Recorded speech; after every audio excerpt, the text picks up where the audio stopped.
Assalamualaikum warahmatullahi wabarakatuh. Bismillahirrahmanirrahim.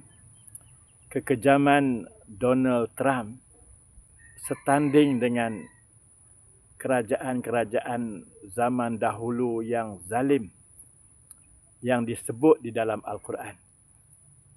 Antaranya yang disebut dalam Quran ialah kerajaan Ad, Samud dan Firaun. Mereka ini, negara mereka maju pada zaman mereka. Ada bangunan-bangunan yang tinggi seperti kaum Ad, membuat bangunan-bangunan dalam bukit seperti kerajaan Samud, dan bangunan-bangunan yang kukuh seperti piramid dalam kerajaan Firaun.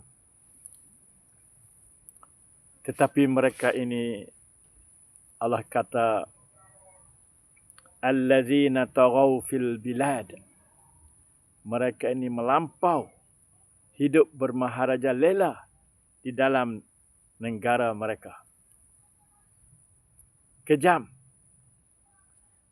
Fa'aktsaru fihal fasad. Mereka banyak melakukan kerosakan di atas muka bumi ini. Fasabba alaihim rabbuka sawta azab. Maka Allah Ta'ala timpakan ke atas mereka azab yang sangat dahsyat yang memusnahkan mereka. Kaum Ad ditimpa kemarau yang panjang, kemudian ditimpa taufan Salsaron selama 8 hari 7 malam. Taufan ini yang menyebabkan mereka musnah semuanya. Taufan yang boleh menerbangkan manusia. Lebih dahsyat daripada taufan-taufan ribut di zaman kita ini. Itu di antara azab yang Allah Ta'ala timpakan ke atas kerajaan Ad. Kerajaan Samud pula, pada mulanya mereka ditimpa penyakit 3 hari yang sangat dahsyat. Hari pertama muka menjadi kuning. Hari kedua muka menjadi merah. Hari ketiga muka menjadi hitam. Kemudian datang kuruh yang sangat dahsyat yang menyebabkan mereka semuanya mati. Itu di antara azab Allah, bala Allah kepada kerajaan yang zalim. Kerajaan Firaun pula tenggelam di dalam Laut Merah. Firaun dan tentera-tentera semuanya mati di dalam Laut Merah. Sekarang zaman Amerika. Amerika juga hidup bermaharaja lela di atas muka bumi ini. Mereka melakukan kerosakan yang dahsyat di atas muka bumi. Di antaranya di zaman kita boleh tengok bagaimana Afghanistan, bangunan-bangunan lama yang cantik-cantik hancur. Iraq pun sama, hancur. Libya, Aleppo, semua ni di antara tangan-tangan Amerika. Yang mana sekarang presidennya adalah Donald Trump.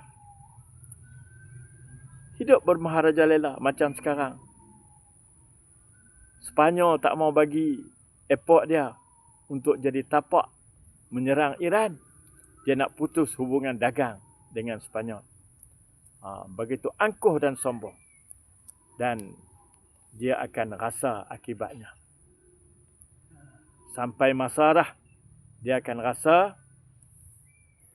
kerana dia berlawan dengan satu kerajaan yang sangat taat kepada Allah. yang telah menyediakan senjata perang yang setanding dengan zaman, yang sesuai dengan zaman, yang mana senjata-senjata ini tidak ada siapa pun boleh menyangkanya. Kita boleh tengok perkembangan hari-hari bagaimana senjata-senjata Iran boleh mendembus ke seluruh pelosok dunia sekarang ini. Di mana sahaja ada base tentera Amerika, di situ Iran menghantar pelurunya, membunuh dan memusnahkan pengkalan tentera Amerika. Allah menceritakan dalam Al-Quran sebagai peringatan supaya manusia jangan berlaku zalim. Apabila manusia melakukan kekejaman dan kezaliman, maka manusia itu juga akan menanggung seperti mana peringatan yang Allah Ta'ala bagi di dalam kitabnya yang merupakan petunjuk untuk seluruh manusia. Allah berfirman, Alam tara kaifa fa'ala rabbuka bi'ad. Tidakkah kamu melihat bagaimana Tuhanmu melakukan kepada kerajaan Ad, Iram zatil imad, iaitu kerajaan Iram yang mempunyai bangunan-bangunan yang tinggi, allati lam yukhlaq misluha fil bilad, yang tidak pernah dicipta seperti itu di mana-mana di atas muka bumi ini. Wa samudal ladzina jabus sakhra bil wad, dan juga kerajaan Samud yang mana mereka membina rumah-rumah di dalam bukit. Wa fir'aun nazil autad, dan juga kerajaan Fir'aun yang mempunyai bangunan-bangunan yang kukuh seperti piramid. Alladzina taghaw fil bilad, mereka itu semuanya bermaharajalela di dalam negeri mereka. Kejam. Fa aktsaru fihal fasad, dan juga mereka banyak melakukan kerosakan-kerosakan. Fasabba alaihim rabbuka sawta azab, maka Allah Ta'ala menimpa bala kepada mereka. Kita berdoalah agar Allah Ta'ala memberi bantuan kepada Republik Islam Iran dan akhirnya mengurniakan kemenangan kepada Republik Islam Iran dalam perang dengan Amerika dan juga Israel ini. Mudah-mudahan kebenaran dan keadilan itu tertegak dan kebatilan dan kekejaman itu musnah akhirnya. Wallahu a'lam.